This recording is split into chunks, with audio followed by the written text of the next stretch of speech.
ఓం మహాగణాధిపతయే నమః. ఓం గురుభ్యో నమః. ఓం శ్రీమాత్రే నమః. పరమేశ్వర స్వరూపమైనటువంటి జ్యోతిష, వాస్తు మరియు ఇతర అనేకమైనటువంటి శాస్త్రములను మనకు అందించినటువంటి మహర్షులకి నమస్కారం. హయగ్రీవ హయగ్రీవ హయగ్రీవేతి యో వదేత్ తస్య నిస్సరతే వాణి జన్మకన్యా ప్రవాహవత్. అరుణాం కరుణాతరంగితాక్షీం ధృతపాశాంకుశపుష్పబాణచాపాం అనిమాదిభిరావృతాం మయూకైః అహమిత్యేవ విభావయే భవానీం. శ్రీమాత్రే నమః.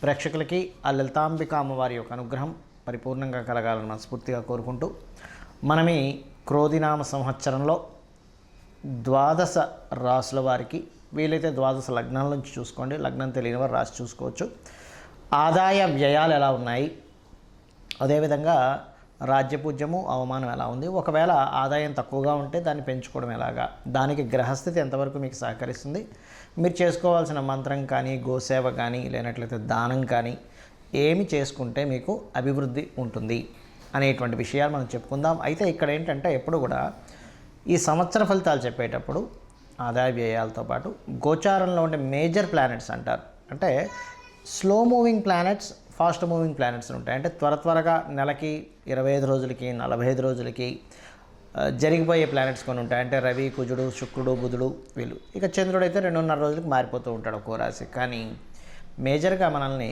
రూల్ చేసేటువంటిది జీవకారకుడైనటువంటి గురువు, కర్మకారకుడైనటువంటి శనిశ్చరుడు, అదేవిధంగా కాలానికి కారకుడైన రాహువు, మోక్షానికి కారకుడైన కేతువుని ప్రధానంగా మనం తీసుకుంటాం. ఈ మోక్షానికి కారకుడైన కేతువు ప్రస్తుతం ఈ సంవత్సరం అంతా కూడా మనకి కన్యారాశిలో ఉంటాడు. కాలానికి కారకుడైనటువంటి రాహు మీనరాశిలోని, మరియు జీవకారకుడైన గురువు మాత్రం మే 2వ తేదీ వరకు మేషంలో ఉంటూ దాని తర్వాత వృషభంలోకి మారుతున్నాడు. ఇక శని భగవానుడైతే మారట్లేదు, కానీ మనకి జూన్, జూలై మాసాల నుంచి ఒక 4.5 నెలలు మాత్రం కొద్దిగా వక్రిస్తాడు. కుంభంలో ఉన్న శని వక్రిస్తాడు. అదేవిధంగా సెప్టెంబర్, అక్టోబర్, అంటే ఆల్మోస్ట్ సెప్టెంబర్ ఎండింగ్, అక్టోబర్ ఆ టైం నుంచి ఒక 4.5 నెలల పాటు గురువు కూడా వక్రిస్తాడు. సో మనం ఈ గ్రహాల యొక్క స్థితిని మరియు ఈ వక్రగతిని, ఈ మేజర్ ప్లానెట్స్ యొక్క స్థితిని, అదేవిధంగా వీటితో పాటు మనకి ఈ క్రోధినామ సంవత్సరంలో పర్టికులర్గా ఈ సంవత్సరం రాజు కుజుడైనందుకు, మరియు అదేవిధంగా కుజుడు సంచారం మనకి శనిని, రాహుని కలుపుకొని వెళ్తున్నందుకు కూడా ఏం జరుగుతాయనేటువంటి విషయాలు నేను మీకు ఎండింగ్లో చెప్తాను. కాబట్టి మనం ఒక్కొక్కటి తెలుసుకొని ఆ అమ్మవారి యొక్క అనుగ్రహాన్ని పొందుదాం. తులాలగ్నము, తులారాశి. మీకు ఆదాయము, వ్యయము, రాజ్యపూజ్యం, అవమానం ఎలా ఉంది చూసుకున్నట్లయితే తులవారికి 2, 8, 1, 5గా ఉందండి. అంటే ఆదాయం 2, వ్యయం 8. అంటే 2 లక్షలు వస్తే 8 లక్షలు ఖర్చు. అమ్మో ఇలా అయితే ఎలా బ్రతకగలమండి అనిపిస్తుంది. కానీ ఏమీ కంగారు పడక్కర్లేదు. మీరు ఎప్పుడైనా గుర్తుపెట్టుకోండి, మనం ప్రతి సంవత్సరం పంచాంగం తీయగానే ఇదే చూస్తాం, ఎంత ఉంది ఆదాయం, ఎంత ఉంది వ్యయం, ఎంత ఉందని. ఏమీ కంగారు పడద్దు. అలా ఉన్నంత మాత్రం అలాగే జరగాలని రూల్ లేదు. ఎందుకంటే దీనికి చాలా విధానాలు ఉంటాయి. మీ జన్మజాతకంలో అద్భుతమైన ధనయోగం అనుకోండి, వేరే కొత్త అసెట్స్ కొంటారు, వ్యయం అంటే అంతేగాని ఖర్చు అయిపోవాలని రూల్ లేదు. గుర్తుపెట్టుకోండి, అసెట్ కొంటారు, అదే ఒక ఖర్చేగా. కాబట్టి ఇలా కూడా ఉంటుంది. అయితే మనం దీన్ని మార్చుకునే విధానం చెప్తానండి మీకు. ఆదాయం పెరగాలి అంటే మీరు చేయవలసింది ఏమిటి? ఓం స్కందాయ నమః అనే నామస్మరణ ఎక్కువగా చేయండి. ఖచ్చితంగా ఆదాయం పెరుగుతుంది. మరి వ్యయం తగ్గాలంటే మీకు 12వ స్థానంలో కేతు ఉన్నాడు. కాబట్టి మీరు గణపతి ఆలయాలకు వెళ్ళి అక్కడ ఏదైనా సేవ చేయడము, ఉలవలు దానంగా ఇవ్వడము, కేతుగ్రహం దగ్గర దీపారాధన చేయడము, అందులో ముఖ్యంగా గుళిక కాలంలో మీకు ఖచ్చితంగా వ్యయం తగ్గుతుంది. అందులో ఎటువంటి సందేహం లేదు. అయితే ఈ తులారాశి వారికి రాజ్యపూజ్యం 1, అవమానం 5 ఉంది. అంటే మిమ్మల్ని మెచ్చుకునే వారి సంఖ్య ఒక్కళ్ళు ఉంటాయి. మిమ్మల్ని మీ తప్పును పదే ఎత్తి చూపే వాళ్ళ సంఖ్య 5 ఉంటారు. మరి దీనికి ఎలాగా, ఏం చేయాలి అంటే గుర్తుపెట్టుకోండి, రాజ్యపూజ్యము, అవమానం. రాజ్యపూజ్యం రావాలంటే రాజశ్యామల అమ్మవారి స్తోత్రం లేదా ఓం నమో రాజశ్యామల దేవతాయై నమః అనుకోండి. రాజ్యపూజ్యం ఖచ్చితంగా పెరుగుతుంది.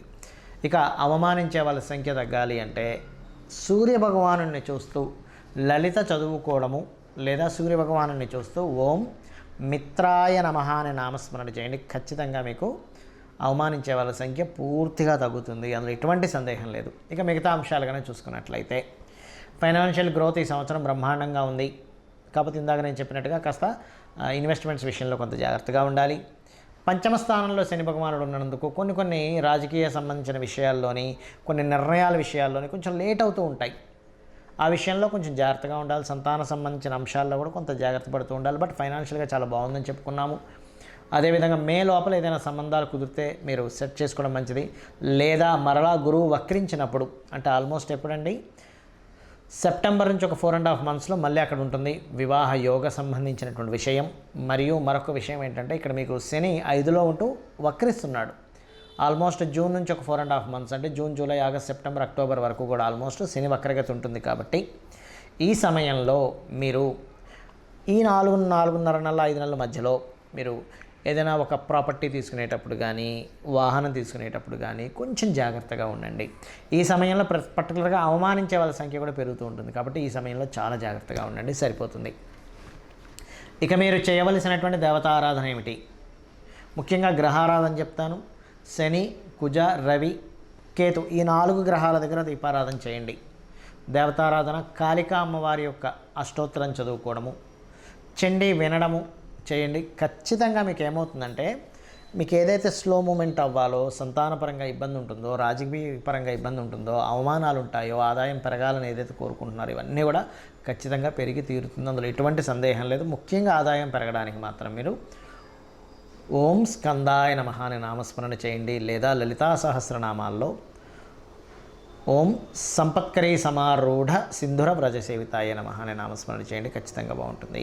క్రోధినామ సంవత్సరము, సంవత్సరానికంటూ ఒక లక్షణం ఉంటుంది. ఈ సంవత్సరం రాజైన దాన్ని బట్టి ఒక లక్షణం ఉంటుంది. గ్రహాల యొక్క స్థితిని బట్టి కొన్ని సంఘటనలు జరుగుతాయి. అయితే ఈ క్రోధినామ సంవత్సరం ఎంటర్ అవ్వకముందే కుజుడి యొక్క ప్రభావం పెరుగుతుంది అనేటువంటి చూపిస్తుంది.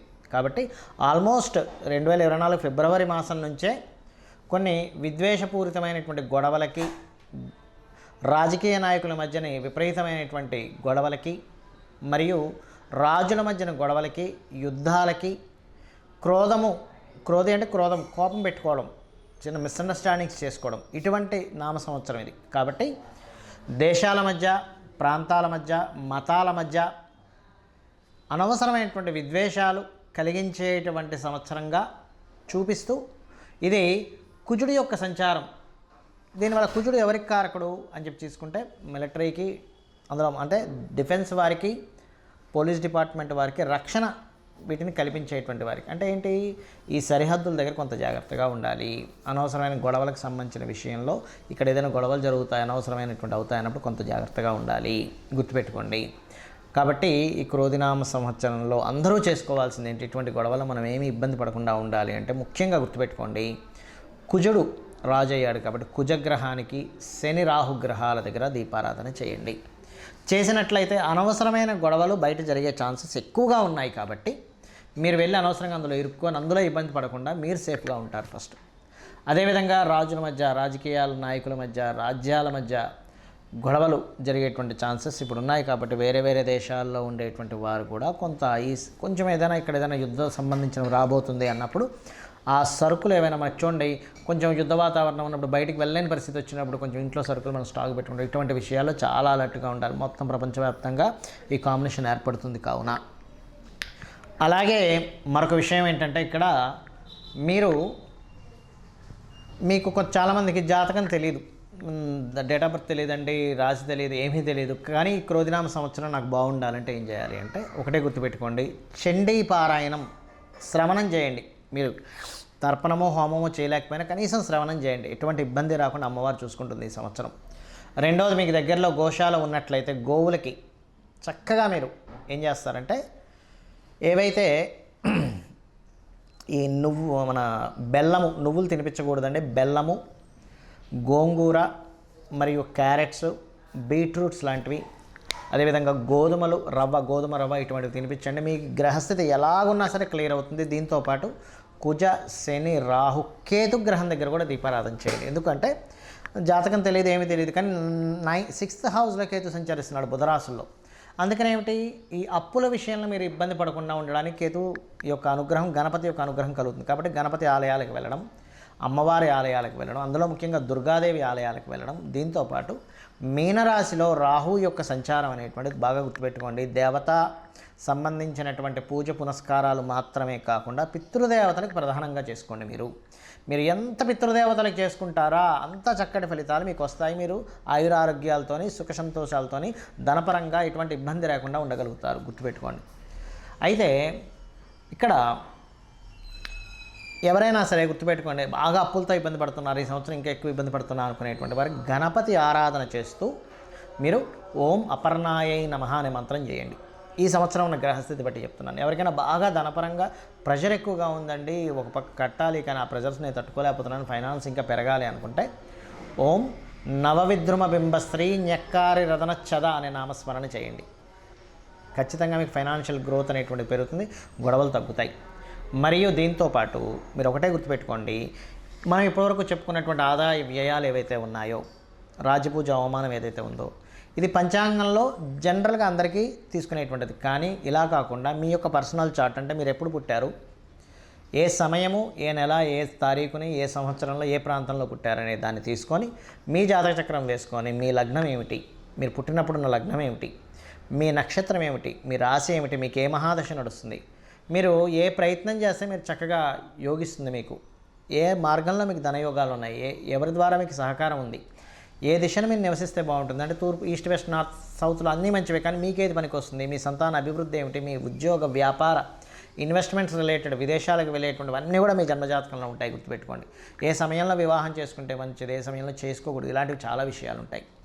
మరైతే మీకు సందేహం కలగొచ్చేమండి, మరి ఈ క్రోధినామ సంవత్సరం అని ప్రతిసారి పంచాంగం ఎందుకు చదువుతామని. ఇదంతా బయట ఉండేటువంటి వాతావరణ విశేషాలు, పంట పొలాలకు సంబంధించిన విశేషాలు, బయట ఉండే గోచార విశేషాలు. ఇప్పుడు చూడండి, మనం చెప్పుకున్నాం, కాస్త యుద్ధ వాతావరణంగా ఉంది, గొడవలుగా ఉంది, అల్లర్లుగా ఉంది, మత విద్వేషాలు, అనవసరమైన విద్వేషాలు, గొడవలు రేగేటువంటి సమయం ఇది అన్నప్పుడు మనం ఏం చేస్తాం, మన పిల్లల్ని ఎక్కడికైనా పంపించేటువంటి విషయంలో, మనం ఎక్కడికైనా వెళ్ళేటువంటి విషయంలో అలర్ట్గా ఉంటాం. ఈ అలర్ట్నెస్ని చెప్పడానికి ఈ గోచార ఫలితాలు చెప్పుకుంటుంటాం.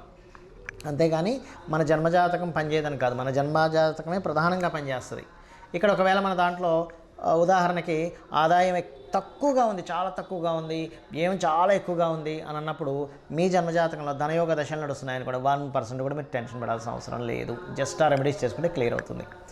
సో ఈ రకంగా మీరు ఈ యొక్క ఫలితాలను చూసుకుంటూ నిత్యము అమ్మవారి యొక్క ఆరాధన చేసుకొని మీరు సుఖ సంతోషాలతో వర్ధిల్లాలని మనస్ఫూర్తిగా కోరుకుంటూ శ్రీమాత్రే నమః.